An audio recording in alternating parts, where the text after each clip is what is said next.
Muito obrigado por escolher o Ministério de Vídeo e Áudio do Templo Batista Maranata. Depois de ouvir esta mensagem, visite o nosso site www.tbm.org.br. A nossa igreja oferece discipulado cristão, instituto bíblico e muitas oportunidades para o seu crescimento espiritual. Que Deus o abençoe. Maranata, ora vem, Senhor Jesus.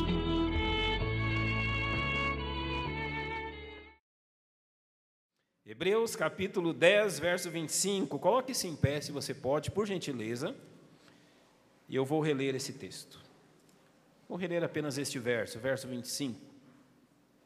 Não deixando nossa mútua congregação, como é costume de alguns, antes admoestando-nos uns aos outros, e tanto mais quanto vedes que se vai aproximando aquele dia. Então o texto claramente nos diz, não deixando nossa mútua congregação, como é costume de alguns. Nosso Deus e nosso Pai, já te rendemos graças, Pai, por tudo que o Senhor tem feito por nós neste domingo. Muito o Senhor nos tem abençoado pela manhã, durante o dia e agora neste culto. Sabemos que muito mais graças devemos render ao Senhor, porque muito mais do que aquilo que temos falado, Tu tens feito. E agora, Pai, que nós temos a Tua palavra aberta diante de nós. Concede que Teu Espírito Santo encontre em mim e nos meus irmãos um coração humilde, aberto a ouvir o Seu ensino, para que sejamos exortados naquilo que devemos ser exortados e encorajados aonde há necessidade de encorajamento. Mas o nosso desejo, ó Deus, é que em todas essas coisas o nome do Senhor Jesus seja glorificado, que nós saiamos daqui nesta noite amando mais ainda a Ele do que quando entramos, e que, ó Deus, o desejo firme de fazer a Tua vontade seja aquilo que ocupe o nosso coração. E assim nós oramos, em nome de Jesus, o nosso Salvador. Amém. Podem se assentar, irmãos. O não congregar e seus reflexos na igreja. O que é o não congregar? O que estava acontecendo aqui nesse texto? Os hebreus, quando eles receberam o Evangelho, em meio a muita dificuldade. Quando um judeu ouvia da palavra, seja em Israel mesmo, ou seja em algum país da Ásia Menor, como muitos deles ouviram da mensagem de Paulo, eles enfrentavam todo tipo de luta que você pode imaginar. O capítulo 13 diz que alguns deles sofreram até mesmo o espólio dos seus bens. O que significa isso? Eles moravam em cidades muradas, fortificadas, seguras. Lhes era tirado o direito de morar nas cidades, era tirado a eles o direito de trabalhar. Aos judeus era tirado o direito de frequentar a sinagoga, a igreja, vamos dizer, deles naquele tempo. E todo tipo de dificuldade que se podia criar para aqueles que haviam vindo a Cristo era criada a fim de que eles desistissem da vida cristã. A palavra-chave da carta aos Hebreus é melhor. Jesus é melhor, diz o autor da carta aos Hebreus. E neste fato de Jesus ser melhor, ele lança o desafio a eles que Jesus é melhor do que qualquer tribulação ou dificuldade que você possa enfrentar na vida. Mas alguns deles, irmãos, seja pelas perseguições ou seja por aquilo que estava acontecendo, alguns deles estavam deixando de frequentar os cultos da comunidade cristã, nova cristã, que se reunia naqueles lugares. Eram crentes neófitos que há pouco tempo haviam vindo a Cristo. E alguns deles, então, estavam deixando essas reuniões para adorar e para conhecer mais de Cristo, como era feito naquele tempo e é feito ainda hoje. Nós sabemos que a verdade do Evangelho é imutável, mas a realidade do mundo, ela é mutável.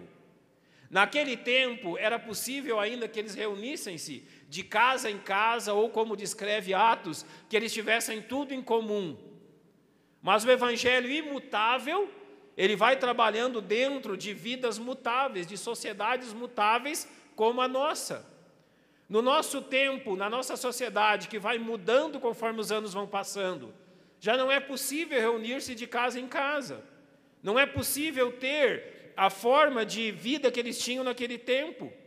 Então, na nossa sociedade mutável, o Evangelho imutável é pregado em igrejas como nós temos esta. O princípio é o mesmo, eles se reuniam para adorar a Deus e aprender mais de Cristo. Claro que as questões mutáveis, elas vão sofrendo alterações, de forma que hoje a forma de nos reunirmos é esta forma. Mas não muda a verdade que o autor aos Hebreus está dizendo. Seja de casa em casa, ou seja, na forma de uma congregação estabelecida como essa, a exortação continua a mesma. O crente nunca deve deixar a comunhão com seus irmãos. A exortação e a ordem continua a mesma para mim e para você e para aqueles crentes hebreus. É um erro quando o crente afasta-se da comunhão da igreja e afasta-se de estar junto daqueles que também creem em Cristo. Não é bom para nenhum crente estar afastado do seu grupo de irmãos. Muito pelo contrário, a Bíblia aqui está nos dizendo: não deixe a sua congregação, mas antes, admoestando-nos uns aos outros, até quando? Quanto mais vedes que se vai aproximando aquele dia. Por que o verso termina assim? Porque em outro trecho Paulo diz que este mundo, ele vive dias trabalhosos, dias difíceis. E esses dias de dificuldade, eles vão se avolumando, a intensidade da dificuldade a cada dia vai mais e mais crescendo. Eu lembro-me na minha infância da minha mãe contando sobre os temores, sobre os medos dela a respeito da criação minha e dos meus irmãos. E hoje eu tenho também os meus filhos e parece que os medos são intensificados. Algum tempo atrás, algumas décadas atrás, o mundo oferecia os mesmos pecados que oferece hoje, mas não na mesma intensidade.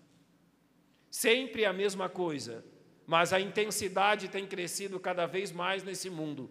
E mais difícil tem sido viver nesse mundo cheio de pecado e de imundícia. Irmãos, se é difícil enfrentar a vida estando em comunhão com a igreja, muito mais difícil é se afastando dela. Se a vida ela já é duplamente difícil quando nós estamos em comunhão com o nosso Deus e com os nossos irmãos, quando nós nos afastamos do fortalecimento que recebemos na casa de Deus, as coisas se tornam ainda piores. É complicado um crente que vive neste mundo sem o fortalecimento e o apoio que os seus irmãos lhe dão. É complicado uma família de crentes que enfrente este mundo sem o apoio que a igreja lhe dá. Por isso o Senhor está nos dizendo: não deixe a sua congregação, não deixe de frequentar sua igreja. Mas hoje eu quero olhar, não para a nossa vida em particular, eu falei dela agora, mas eu quero olhar para a nossa igreja de forma geral. O que acontece quando eu deixo de frequentar a minha igreja? O que acontece quando eu deixo de apoiar a minha igreja? Eu deixo de segurar as cordas junto com a minha igreja? Qual é o reflexo na minha igreja quando eu não dou a ela o apoio que é necessário? Eu separei 4 áreas da vida da igreja que são atingidas quando você não vem. Exatamente isso, você aí que está sentado no banco, e eu aqui que estou em pé aqui. Quando eu ou você não viemos, a nossa igreja é atingida. Pastor, talvez no culto de quarta ou de domingo, ou no culto de oração, não sei, não importa, irmãos, qualquer dia que você não venha, a nossa igreja é atingida. A nossa igreja perde quando você não está aqui. A nossa igreja é enfraquecida quando você não está aqui. Por isso a exortação do Senhor: não deixemos a nossa congregação. Primeira dessas 4 coisas que eu quero falar, que a nossa igreja perde quando você não está aqui, ela perde motivação. O que é motivação? É aquele desejo, aquela força interior, aquele ânimo, aquela moral, como se diz nas Forças Armadas, não é? De você realizar o que você realiza. Quando nas Forças Armadas a tropa está sem moral, normalmente o comandante pede que eles cantem músicas que são próprias das Forças Armadas, que falam de vitórias, que falam de conquistas, que falam de sacrifícios, que falam realmente de grandes batalhas, e quanto mais eles cantam aquilo, mais motivados eles ficam, e motivados para enfrentar o que der e vier. Aqueles que já estiveram nas Forças Armadas aqui devem já ter provado. Há coisas que se faz nas Forças Armadas que você diz assim: eu não vou fazer isso não. Olha, eu acho que isso aqui é demais para mim. De repente você vê o ânimo das outras pessoas ao seu redor e as pessoas começam a dizer: vamos, nós vamos conseguir, e nós vamos, e quando vêm, conseguem mesmo. Motivação, motivados. Quando você não vem ao culto, a igreja perde em motivação. Quando você não vê o culto e os irmãos que estão acostumados com a sua presença e olham para o lado e não te veem, você acha que isso os motiva? Quando o pregador vem aqui pregar, ou o dirigente sobe para dirigir o culto e olha para o lugar que costumeiramente você está sentado e não te veem, você acha que ele fica motivado? Não, é o contrário. A sua falta traz desmotivação à igreja. A igreja é a agência de Deus em nossa época e por isso ela precisa de motivação.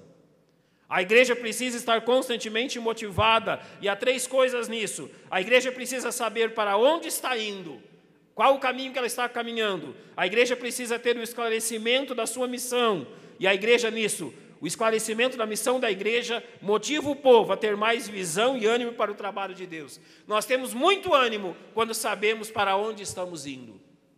Nós temos muito ânimo quando sabemos o que estamos fazendo, qual é o nosso motivo, qual é o nosso alvo, qual é o lugar que nós queremos chegar. Um dos alvos deste ano tanto envolve a implantação da 5ª igreja, olhando para o tempo nesse mundo, quanto envolve a volta de Cristo. Nós olhamos para o mundo, vamos implantar uma igreja. Nós olhamos para a eternidade, vamos para o céu. Isso não nos motiva? Motiva. Saber para onde vamos é um grande fato de encorajamento. Quando você vem à igreja, você é motivado e motiva a igreja. Eu quero falar sobre 6 pessoas que, através de uma visão clara dos motivos, elas se motivaram e realizaram a obra que Deus tinha para elas. Eu coloquei o nome da pessoa e o texto, mas eu quero que você abra a Bíblia comigo. Primeiro texto, Mateus capítulo 9, versos 36 a 38. A primeira pessoa que eu quero dizer claramente é a pessoa do Senhor Jesus. Em Mateus capítulo 9, versos 36 a 38, eu vou ler o verso 35 também, diz assim: que percorria Jesus todas as cidades e aldeias, ensinando nas sinagogas deles e pregando o evangelho do reino e curando todas as enfermidades e moléstias entre o povo. E vendo as multidões, teve grande compaixão delas, porque andavam cansadas e desgarradas, como ovelhas que não têm pastor. Então disse aos seus discípulos: a seara é realmente grande, mas poucos os obreiros. Rogai, pois, ao Senhor da seara que mande obreiros para a sua colheita. Jesus está diante de um povo que era escravo do Império Romano. Jesus estava diante de um povo, como ele diz ali, ele andava curando as enfermidades e moléstias de um povo. Era um povo doente. Jesus olha para aquelas pessoas, como diz o verso 36, elas eram como ovelhas cansadas e desgarradas. Jesus podia ter parado e dito: eu não estou animado. Olha que tipo de povo o meu Pai me enviou a salvar. Olha que tipo de gente é a gente que eu tenho que atender. Mas sabe, Jesus tinha a visão correta das coisas. Quando Jesus olha para aquele povo sofrido, doente, abandonado, perdido, você nota nos versos 37 e 38, a grande motivação dele. Ele diz: a seara é realmente grande. Ele diz: eu sei o que tenho que fazer e eu sei o que vocês têm que fazer. E aquilo motivou-o de tal forma que ele diz: rogai, pois, ao Senhor da seara que mande obreiros para a sua colheita. A visão correta das coisas. Jesus desanimaria se não tivesse a visão correta das coisas. Isaías capítulo 6, abra sua Bíblia comigo para nós contemplarmos agora a mesma verdade na vida de Isaías. No capítulo 6, Isaías tem uma visão incrível, diz assim: no ano em que morreu o rei Uzias, eu vi também ao Senhor assentado sobre um alto e sublime trono, e a cauda do seu manto enchia o templo. Serafins estavam por cima dele, cada um tinha 6 asas, com 2 cobriam seus rostos, e com 2 cobriam seus pés, e com 2 voavam, e clamavam uns aos outros, dizendo: Santo, Santo, Santo é o Senhor dos exércitos, toda a terra está cheia de sua glória. E os umbrais das portas se moveram à voz do que clamava, e a casa se encheu de fumaça. Então disse eu: ai de mim, pois estou perdido, porque sou um homem de lábios impuros e habito no meio de um povo de impuros lábios. Os meus olhos viram o Rei, o Senhor dos exércitos. Porém um dos serafins voou sobre mim, trazendo na sua mão uma brasa viva que tirara do altar com uma tenaz. E com a brasa tocou a minha boca e disse: eis que isto tocou os teus lábios, e a tua iniquidade foi tirada, e expiado o teu pecado. Depois disto ouvi a voz do Senhor que dizia: a quem enviarei? E quem há de ir por nós? Então disse eu: eis-me aqui, envia-me a mim. Na primeira parte da visão, Isaías está aterrado. Isaías está preocupado com aquilo que ele está vendo. Ele diz: ai de mim, eu estou perdido. um homem de impuros lábios, habito no meio de um povo de lábios impuros, e eu vi o Senhor da glória. Mas aquilo que Isaías vê o leva a uma resposta grandiosa quando o Senhor pergunta: a quem enviarei? Isaías talvez tivesse todos os motivos para dizer: não eu, Senhor, e se esconder. Mas a visão do Senhor levou Isaías a dizer: Senhor, eis-me aqui, envia-me a mim. Por quê? A visão correta das coisas. Ele sabia quem ele estava vendo. Ele sabia quem estava diante dele. E por isso a motivação de Isaías ao dizer: eis-me aqui, Senhor, envia-me a mim. Atos capítulo 16, versos 9 e 10.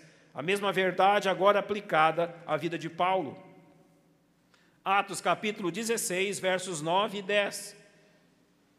Paulo ele está em suas viagens missionárias, o verso 6 diz: e passando pela Frígia e pela província da Galácia, foram impedidos pelo Espírito Santo de anunciar a palavra na Ásia. E quando chegaram a Mísia, intentavam ir para a Bitínia, mas o Espírito não lhe permitiu. E tendo passado por Mísia, desceram a Troade. Então, os versos 9 e 10 dizem: e teve Paulo de noite uma visão em que se apresentou um homem da Macedônia e lhe rogou, dizendo: passa a Macedônia e ajuda-nos. E logo depois dessa visão, procuramos partir para a Macedônia, concluindo que o Senhor nos chamava para lhes anunciarmos o Evangelho. Paulo tenta pregar aqui, não pode. Paulo tenta pregar ali, não pode. Tenta pregar lá, é impedido. Aqui há guerras, ali há dificuldades, ali há problemas. Paulo diz, então, o que fazemos? O que fazer numa circunstância dessas? Então o Senhor dá uma visão a Paulo de um homem dizendo: passa a Macedônia e ajuda-nos. Ou seja, Paulo entendeu da parte de Deus o que e aonde fazer. Ele entendeu a grande necessidade que havia na Macedônia. E claramente ele diz: logo depois dessa visão partimos para a Macedônia. Por que ele partiu? Qual a motivação para isso? A visão correta. Ele sabia o que Deus queria dele. Ele sabia o que o Senhor queria que ele fizesse. E ele fez. O quinto exemplo está no Velho Testamento. Livro de Neemias, capítulo 4, verso 6. Eu gosto muito de Neemias e de Esdras. Eu até vou, nos próximos domingos, pregar uma mensagem sobre esses homens. Mas Neemias, para mim, ele é, nesse sentido, importante, porque ele nos dá um bom exemplo dessa visão correta das coisas. No capítulo 4 do livro de Neemias, o princípio do capítulo diz assim: e sucedeu que, ouvindo Sambalate que edificávamos um muro, esse era o trabalho de Neemias, ele havia saído da Babilônia, voltado para Jerusalém para reedificar o muro da cidade. Então ele diz ali que os inimigos se voltaram contra eles, os inimigos estavam contra eles, dizendo: permite-lhes-ão isto, sacrificarão, acabá-lo-ão num só dia, vivificarão os montões do pó e as pedras que foram queimadas. E o verso 3 diz: estava com eles Tobias o amonita e disse: ainda que edifiquem, contudo, vindo uma raposa, derrubará facilmente o seu muro de pedra. Eles zombavam de Neemias.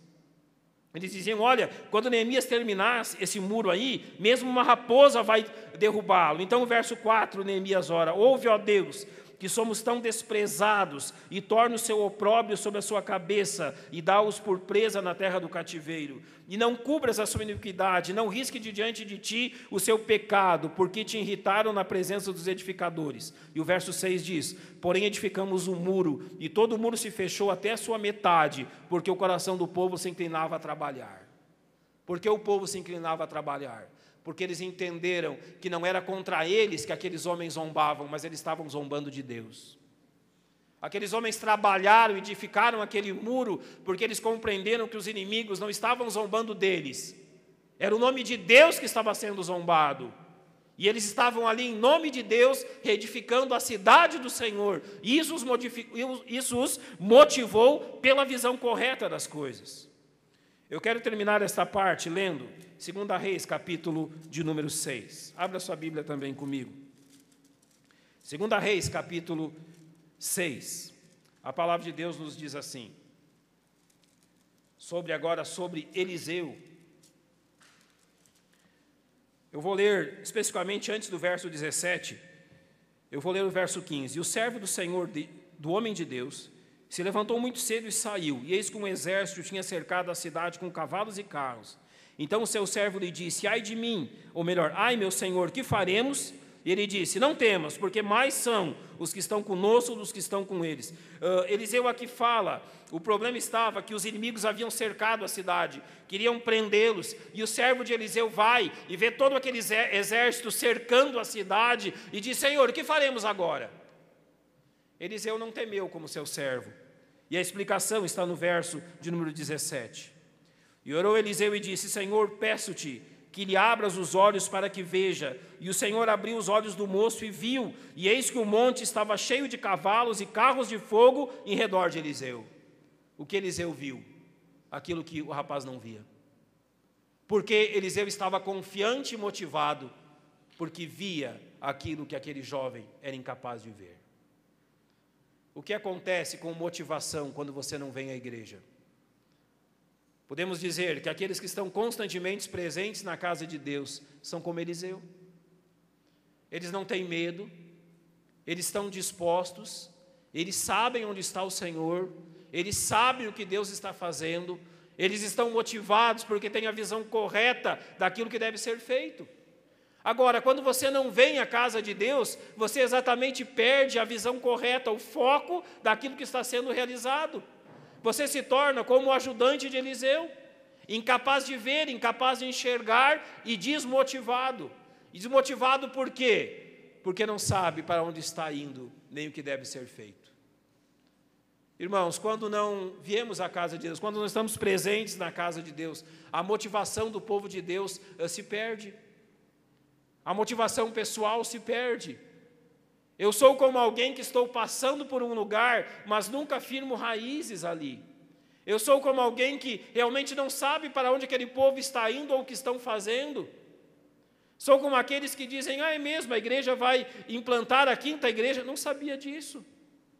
Ou qualquer outro trabalho, ou os alvos próprios da igreja. Quando você não está presente, você deixa de se motivar e de motivar a outros. Por quê? Porque você perde a visão daquilo que está sendo feito.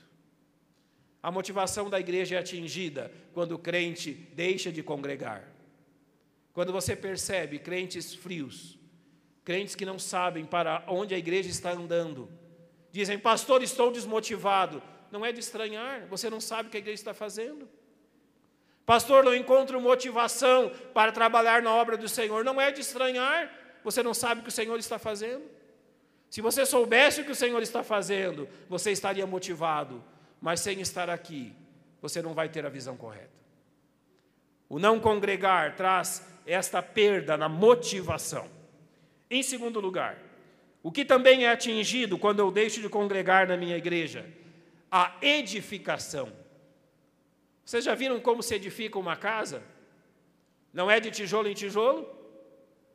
Como se constrói algo? Não é parte por partes, pequenas partes que formam um grande todo.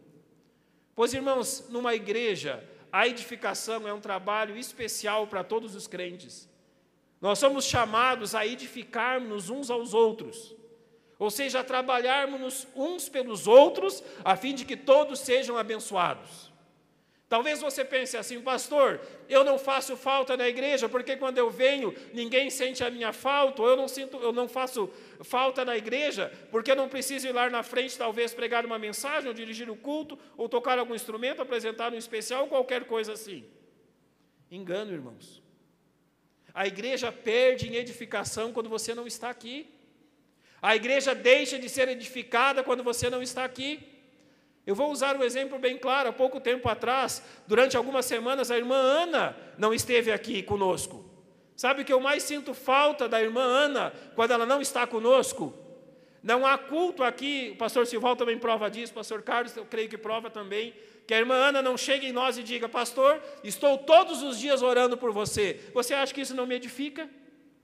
Você não vê a irmã Ana subir aqui e pregar uma mensagem, ou tocar um instrumento, ou cantar um especial. Mas quem diz que ela não nos edifica? E nos edifica muito. Irmãos, quando você não vem à casa de Deus, quando você não está junto com o povo de Deus, alguém deixou de ser edificado. Observe comigo o que diz 1 Coríntios capítulo 12. Abra sua Bíblia. 1 Coríntios capítulo 12. A palavra de Deus assim nos diz a respeito da igreja a partir do verso 12. Ele diz que porque assim como o corpo é um e tem muitos membros, e todos os membros deste corpo, sendo muitos, são um só corpo, assim Cristo também. Pois todos nós somos batizados em um Espírito, formando um corpo. E ele diz então no verso 14, porque também o corpo não é um só membro, mas muitos. Então observe o que ele diz agora. Se o pé disser, porque não sou o pé, não sou do corpo, não será por isso do corpo? Se a orelha disser, porque não sou o olho, não sou do corpo, não será por isso do corpo? Se todo o corpo fosse olho, onde estaria o ouvido? Se todo fosse ouvido, onde estaria o olfato? Mas agora Deus colocou os membros no corpo, cada um deles como quis. E se todos fossem um só membro, onde estaria o corpo? Assim, pois, há muitos membros, mas um corpo. E o olho não pode dizer à mão, não tenho necessidade de ti, nem ainda a cabeça aos pés, não tenho necessidade de vós. Antes, os membros do corpo, que parecem ser os mais fracos, são o quê? Os mais necessários. Você realmente acredita que você não é necessário nessa igreja? Você realmente acredita que você não tem um papel nessa igreja?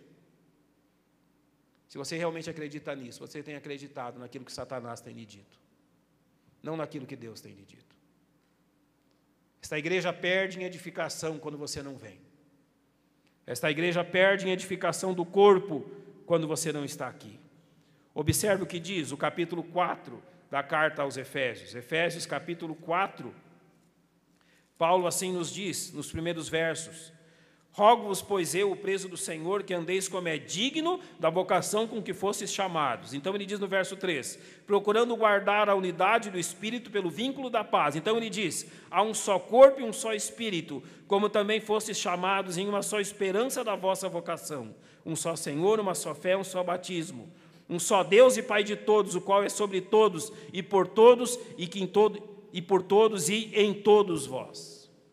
O mesmo Deus operando em todos, o mesmo Deus realizando a mesma obra nas nossas vidas. Na primeira carta aos Tessalonicenses, capítulo 5, verso 11, Paulo nos diz: por isso exortai-vos uns aos outros e edificai-vos uns aos outros, como também o fazeis. Essa é a ordem de Deus, que nós nos edifiquemos uns aos outros. Qual impressão tem um incrédulo quando vem à igreja e a encontra semi-vazia? Qual é a impressão que tem um incrédulo quando vem à igreja e encontra, por exemplo, o coral com poucos membros? Qual é a impressão que tem um incrédulo quando vem à igreja e não há porteiros, introdutores? Qual impressão tem um incrédulo quando vem à igreja e a pessoa responsável pelo coral não está presente, ou melhor, pelo berçário, eu quis dizer, não está presente e não tem onde deixar o seu filho pequeno? Qual impressão é que se tem um incrédulo quando vem à igreja e não há quem lhe dê assistência? Notem, não são apenas os crentes que deixam de ser edificados, mas também aquele que nos visita deixa de ser edificado quando um crente não está presente. Na carta aos Efésios também, capítulo 4, verso 16, Paulo diz assim, que do qual todo o corpo, bem ajustado e ligado pelo auxílio de todas as juntas, segundo a justa operação de cada parte tem a sua operação. Cada parte faz falta quando não está aqui. Cada parte é uma falta quando não está presente. Os membros da igreja devem usar, da mesma forma, os seus dons para ajudar uns aos outros, como um organismo. Às vezes nós temos uma tendência, amados irmãos, de olhar para a igreja como uma organização. A igreja não é uma organização, a igreja é um organismo. Qual a diferença disso? Uma organização é a junção de muitas vidas tendo um alvo. Muitas vidas trabalhando para organizar ou alcançar um alvo. A igreja não é uma organização. A igreja é um organismo, porque é uma vida. A vida de quem? Do nosso bom Salvador, que nós todos compartilhamos. É um corpo, uma vida que trabalha para que essa vida seja mantida. E qual forma se faz isso? Quando usamos os dons, os nossos dons, para apoiar uns aos outros. E quando usamos os dons, como diz 1 Coríntios capítulo 14, verso 12, que diz assim: assim também vós, como desejais dons espirituais, procurai abundar neles. Ele diz, para a edificação da igreja, ou seja, o uso desses dons edifica a igreja. Você já se sentiu desencorajado com a vida cristã? E o que Deus usou para encorajá-lo? Não foi a vida de outro irmão? O uso dos dons recíprocos entre nós nos ajudam no encorajamento diverso de todos. Como se pode dar essa edificação? Eu não vou ler os textos, mas eu vou falar aos irmãos 12 ações através das quais nós edificamos uns aos outros. Observe, através de amar, através de servir, através de apoiar uns aos outros, através de encorajar uns aos outros, através de, acreditem, suportar uns aos outros, através, como eu citei da irmã Ana, de orarmos uns pelos outros, da própria ação de edificar uns aos outros, quando nós perdoamos uns aos outros, quando admoestamos uns aos outros, quando preferimos a presença uns dos outros, quando nos sujeitamos uns aos outros e quando cooperamos com todos. Olhe quantas formas de edificar a igreja. E sabe o que acontece quando você não vem? Algumas dessas coisas não acontecem. Talvez um irmão veio à igreja precisando de encorajamento, mas você não está aqui. Talvez outro veio à igreja precisando de cooperação, mas você não veio. Talvez alguém veio à igreja precisando de admoestação, e você não está. A igreja só perde quando seus membros não estão presentes. Em terceiro lugar, o que mais a igreja perde quando deixamos de congregar? Agora eu quero citar a comunhão. Nós falamos que a igreja é uma família, não falamos? Não usamos a expressão que o Templo Batista da Maranata é a igreja da família e, por si só, uma família. A igreja perde muito quando você não está aqui no quesito comunhão. Sabe, há alguns de vocês que são especiais nesse ponto. Alguns de nós são mais calados, não tem? Aqueles mais quietinhos no canto, assim caladinhos. Alguns parecem calados e não são. Quando você vai ver, não é bem caladinho assim, não. Mas você já viu aquele que parece irradiar alegria por onde passa? Você sente falta primeiro desse na igreja quando ele não vem, não sente? Mas a comunhão, ela é tão especial que você sente falta, não só daquele que na primazia demonstra-se amigo de todos, ou alegre com todos, mas até daquele mais quietinho que chega na igreja e sai, e se você não prestar atenção, você nem o vê. Mas fez falta. A comunhão é algo tão precioso, irmãos, que não é anormal nós virmos para a igreja em extrema tristeza e sairmos daqui em grande alegria. Não é anormal isso. Não é anormal nós virmos para a igreja abatidos e sairmos daqui encorajados pela comunhão dos irmãos. Não é normal isso. Eu já fui abençoado nessa igreja ouvindo irmãos orarem. Eu já fui abençoado nessa igreja ouvindo irmãos cantarem. Já fui abençoado nessa igreja ouvindo irmãos pregarem. Ontem à noite nos jovens, o nosso irmão Albertino trouxe a mensagem. E os jovens foram abençoados pela mensagem que foi trazida. Todos têm a sua função nesta grande comunhão de compartilhar uns com os outros a sua vida. Nós somos encorajados de toda forma quando estamos juntos. Observe o que diz Efésios capítulo 4 sobre essa comunhão. Efésios capítulo 4, principalmente o verso 3 diz assim: procurando guardar a unidade do Espírito pelo vínculo da paz. Sabe, essa comunhão, essa unidade, ela não pode ser criada pela própria igreja. A igreja não tem poder de criar unidade. Quem cria a unidade é o Espírito Santo. Quem nos faz quem nos faz uma família, quem nos faz uma igreja, quem nos faz um grupo assim, é o Espírito Santo. E ele diz, procurando guardar esta unidade. Nota, o Espírito Santo, ele cria a unidade. Nós não podemos criá-la, mas nós podemos abandoná-la. Nós podemos quebrá-la, no sentido de não ter comunhão que é gerada pelo Espírito Santo. Ela é criada pelo Espírito Santo, mas ela é preservada pelo crente.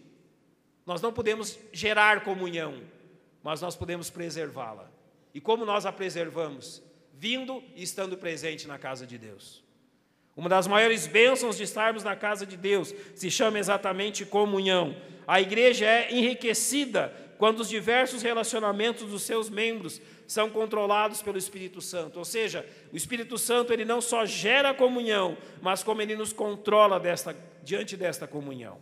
Eu quero citar 6 relacionamentos que a Bíblia fala e que, de certa forma, nos atingem dentro dessa comunhão. Por exemplo, em Efésios, abra sua Bíblia comigo, Efésios, capítulo 6, verso 9, a Bíblia diz assim: e vós, senhores, fazei o mesmo para com eles, deixando as ameaças, sabendo também que o vosso Senhor está no céu e para com ele não há acepção de pessoas. Aqui, a Bíblia está estabelecendo as regras do relacionamento entre mestres e servos, como havia escravos naquele tempo. Já nos versos 5 a 8, a Bíblia está estabelecendo o relacionamento entre servos e mestres. Eram relacionamentos importantes naquele tempo. Agora, ande um pouquinho na sua Bíblia e abra comigo Colossenses capítulo 3.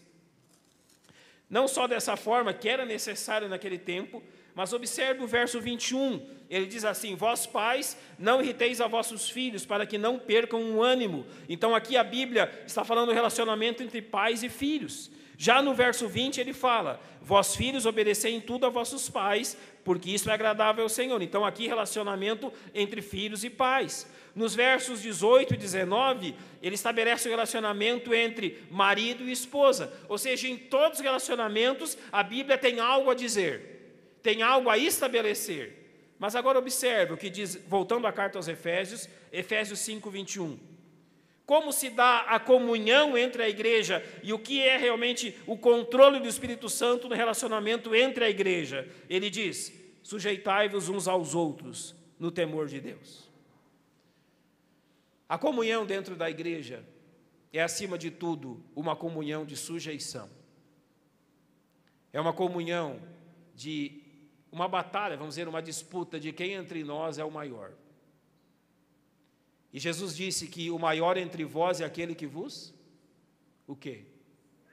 Serve. A comunhão entre nós é uma constante sujeição da minha vontade, da minha preferência, pela preferência dos meus irmãos. A comunhão é tão preciosa dentro da igreja, que a comunhão é o treinamento da humildade, no serviço e no amor uns para com os outros, no amor uns para com os outros. Sabe quando você diz assim: pastor, eu não amo mais a igreja como eu amava antes? Ou quando você diz assim: pastor, eu já não tenho prazer de fazer as coisas na igreja como eu fazia antes. Será que exatamente o problema não está no fato que, não vindo à igreja, você está perdendo a visão correta de serviço? Irmão, a nossa igreja perde quando você não está aqui. Nós viemos até a casa de Deus para ter comunhão com o nosso Deus, mas nós viemos para ter comunhão com você também. E quando chegamos aqui, não tivemos. Quando chegamos aqui, você não está. O nosso coração sai triste, porque não teve a oportunidade tão preciosa de ter comunhão com você. Não é tão bom quando é pedido para nós cantarmos aquele corinho, para nós apertarmos nossas mãos, nos abraçarmos. O pastor Everton costuma dizer que é uma bagunça batista, não é? Ou seja, uma forma bagunçada dos batistas se cumprimentarem, mas não é uma bagunça. É um tempo tão precioso. Talvez quantas vezes alguém procurou você para cumprimentar nesse momento e não te encontrou? Você deixou de trazer comunhão à igreja quando não veio. Você quebra essa coisa tão preciosa que é a comunhão quando você não está aqui. A quarta verdade que é prejudicada quando você não vem, talvez você vai olhar para ela e dizer: pastor, não é uma questão dentro da igreja, mas é uma questão fora. Mas não. A evangelização também sofre quando você não está aqui. A igreja é o exército de Deus, portanto, deve obedecer às ordens de seu capitão. O que está escrito aqui? Sobre mim aqui, qual é o verso? Começa lá e termina aqui, o que está escrito? Ide. É uma ordem para quem? Para mim e para você, para todos nós, não é? Então nós temos uma ordem do nosso capitão, nós temos uma ordem do nosso comandante de pregarmos o evangelho a todas as criaturas. Observe agora o que nos diz Provérbios capítulo 11, versículo número 30. Provérbios capítulo 11, versículo 30 diz assim: o fruto do justo é árvore de vida, e o que ganha almas é o quê, irmãos? É sábio. Aquele que se envolve no serviço de ganhar almas é alguém que tem agido com extrema sabedoria. Observe agora o que diz 1 Coríntios capítulo 9, verso 16. Paulo diz assim: porque se anuncio o evangelho, não tenho de que me gloriar, pois me é imposta essa obrigação. E ai de mim, se não anunciar o Evangelho. Ai de mim. Eu sou mandado a anunciar o Evangelho. E no mesmo capítulo 9, verso 22, Paulo diz: eu fiz-me fraco para com os fracos, para ganhar os fracos. Fiz-me tudo para todos, para, por todos os meios, chegar a salvar alguns. Quais são as razões para nós fazermos isso? Eu listei aqui pelo menos 4 razões pelas quais nós trabalhamos no evangelismo. A primeira delas é o amor de Cristo, porque Deus amou o mundo de tal maneira que deu o seu Filho. O amor de Cristo por nós, demonstrado na cruz, e 2 Coríntios 5,14 diz que o amor de Cristo nos constrange, é o primeiro grande motivo para a evangelização. O segundo é o propósito de Deus para a minha vida. Deus me diz para ser um ganhador de almas, para evangelizar a outros que estão perdidos. Este é o propósito dele para a minha vida. Em terceiro, o fato que eu confio completamente no remédio que é o Evangelho. Sei que todo aquele que crer será salvo. E o quarto, é a alegria de ser obediente ao mandado do meu Senhor. Quando você não vem, a igreja perde na sua força evangelística. Sabe por quê? Porque a sua presença aqui é um testemunho de que tudo isso é verdade. Quando talvez um amigo seu, que você mesmo convidou, vem e não te vê aqui, o que você acha que ele pensa? Me convidou para ir à igreja e nem mesmo ele vai na sua própria igreja. Quando pessoas estão aqui e veem você cantar, e veem você orar, e veem o seu testemunho cristão, elas têm ali diante deles uma prova de que tudo isso é verdade. Mas quando você não está aqui, a igreja perde essa força. Perde muito da sua força. Irmãos, nós perdemos muita força quando os crentes não vêm à igreja. Se a batalha é árdua e difícil, tendo todos os irmãos aqui presentes, imagina quando falta você. Como fica ainda mais árdua e difícil quando você não está aqui. Eu quero terminar hoje fazendo uma coisinha um pouquinho diferente, para nós compreendermos isso. Vou ter que fazer isso lá embaixo, porque aqui em cima é perigoso a gente fazer isso. Eu preciso da ajuda de 6 homens bonitos e fortes. Quer ver como é que acha homem bonito e forte? Letícia Neres, cadê você? Um homem bonito e forte. Seu marido, cadê o seu marido? Pode vir? Ele vai vir aqui. Marilene, um homem bonito e forte. Esse aqui, será que pode vir? Não, pastor. Pode liberar ele? Isso, vamos ver quem mais. Preciso de mais 4 homens bonitos e fortes. Aline, um homem bonito e forte. Não, ela que tem que dizer. Vem cá. 3, quem mais que a gente consegue? A dona Graça, quer ver? Um homem bonito e forte. O marido da dona Graça, vem cá então. Mais 2, quem que nós vamos chamar? Quem mais 2 aí? Quem quer vir? Lidiane, um homem bonito e forte. Esse rapaz aqui? Esse rapaz é forte. Vamos lá. E bonito, ele está dizendo. Oi? Magna, um homem bonito e forte, Magna. Venha cá então, Luiz. Vocês sabiam que o Gabriel hoje ele foi sabatinado para ser membro da igreja? Vai ser o seu primeiro serviço, Gabriel, vem cá. Preciso que 2 homens peguem uma cadeira daquelas lá e coloquem aqui na frente. Uma cadeira dessa. Vamos usar essa aí para não usar as de madeira ali. Magna, fique tranquila, os homens são bonitos e fortes. Coloca aí. Gabriel, seu lugar é na cadeira. Sente? Calma. Não, só uma. Vocês 6 têm a incumbência de erguer esse rapaz. Os 6, vamos lá? Como vocês vão fazer? Eu não sei, mas vocês vão fazer. Olha lá, se pegar de 6 é mais fácil. Oh, muito alto, muito bom. Pode baixar. Denis, muito obrigado pela ajuda. Albertino, obrigado pela ajuda. Os 2 podem ir. Pode ficar aí, calma.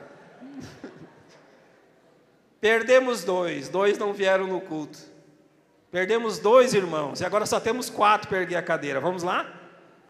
Vocês são bonitos e fortes, não esqueçam, vamos ver. Oh, muito bom, pode baixar. Vocês são realmente fortes. Silvio, pode sentar, obrigado. Luiz, pode sentar, obrigado. Vocês já entenderam, né? Vocês já entenderam. Mais 2 que não vieram no culto. A igreja reuniu e mais 2 não veio. De 6 foi fácil erguer a cadeira? Foi. Agora eu pergunto para eles, de 4 como é que foi? De 4 foi mais fácil? Mais difícil. Vamos lá. De 2. Opa! Oh, tá bom, pode baixar. Qual foi a força que esses 2 fizeram para erguer a cadeira? Foi muito ou pouca? Foi muito, olha, estão ofegantes. Por que foi difícil essa vez? Vocês entenderam, não é? Pode sentar os 3, muito obrigado. Pode guardar lá a cadeira. Gente, o trabalho da igreja, ele não é fácil. O trabalho da igreja é um trabalho muitas vezes pesado. Trabalho que muitas vezes requer muita ajuda. Ele requer muita ajuda. Quando estão todos presentes, parece fácil, não parece? Tudo vai bem, tudo funciona, o coral funciona, o berçário funciona, a portaria funciona, as classes escola dominical, tudo funciona. Agora, e quando falta você? Eles fizeram o serviço, os últimos 2 fizeram? Fizeram, mas com extremo esforço, eles saíram ofegantes daqui. Eu não quis, por último, dizer, agora um só. Eu não quis fazer isso com o Gabriel. Mas vocês entendem o que acontece quando você não vem à igreja? As coisas se tornam cada vez mais pesadas para alguns. Meu irmão, não deixe de congregar. Jamais falte ao culto na sua igreja. Você é necessário aqui. A sua força é necessária aqui nesse lugar. E você faz sim falta. Perdemos em motivação, perdemos em comunhão, perdemos em edificação, perdemos em evangelismo, perdemos em tantas coisas quando você não vem. Mas quando você está aqui, as coisas são bem mais fáceis. Não esqueça disso. Vamos orar então.